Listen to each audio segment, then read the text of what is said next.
Hi everyone, Ray here. In this video, ipapakita ko how easily you can view your BDO life insurance policy, navigate the portal, so stay tuned.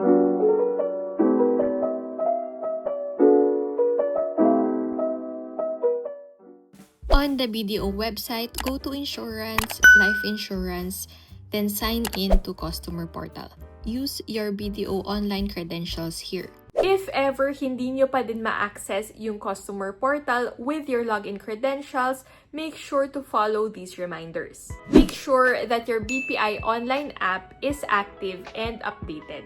If dalawa man yung BPI credentials nyo, make sure that your login credentials are of the BDO online app. Hindi yung older version, which is the BDO digital banking app. If ever meron ka nung older one, switch to the new one. Next is to make sure that you do have a BDO life insurance policy and that your app credentials are updated. Click login, input the OTP, click submit, read and agree to the data privacy consent form, read the important reminders, then click OK. On the dashboard, you'll see a quick preview of your insurance policy details. It includes your policy number, name of insured, plan name, policy effective date, modal premium, sum assured, due date, and policy status.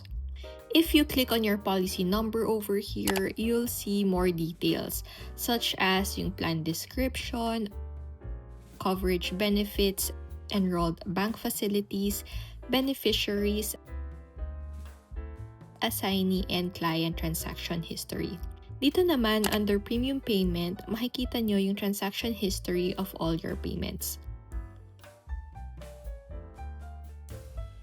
Under fund allocation, if your insurance is a VUL, which stands for Variable Universal Life Insurance, meaning it's an investment-linked insurance, you'll see your fund details here. To know more about the different types of insurances, check this video out. Also, linked on the description box below. So here, you'll see the fund names, current fund allocation, if multiple funds ang pinili nyo, kung ilang percentage each fund ang meron kayong shares, NAV or net asset value per unit. More details about this here. The as of date, because the value often changes, the unit balance, and the estimated fund value. You may also download and view your latest VL statement of account here.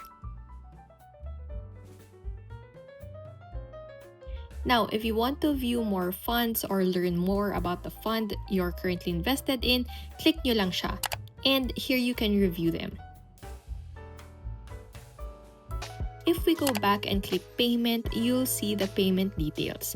Under manage or requests, review your contact details here and make sure they're updated.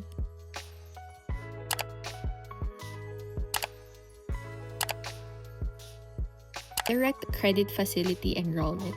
Under here, you can place your bank details for credit instruction. So option 1 is where any amount to be credited, paid, or refunded will be placed, except for claim-related benefits. So like your investments, for example, this is where the amount will be credited. The other one is for USD payments. I guess it's for when you place your investments in dollar funds.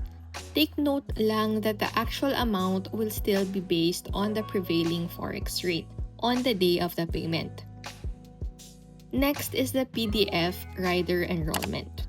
This is for when you want to deposit extra money on top of your regular premiums.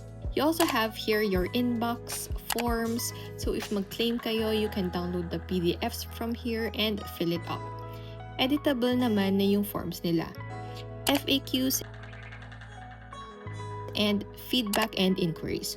Overall, I like that they have this portal. Would be nice though if they had a mobile version.